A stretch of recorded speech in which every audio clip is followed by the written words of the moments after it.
درس حدیث۔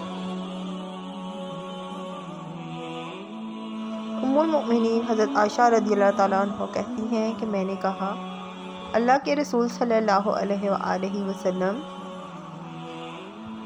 اگر مجھے معلوم ہو جائے کہ کون سی رات لیلۃ القدر ہے تو میں اس میں کیا پڑھوں؟ آپ صلی اللہ علیہ وسلم نے فرمایا، پڑھو اللہم انک عفو کریم تحب العفو فاعف عنی۔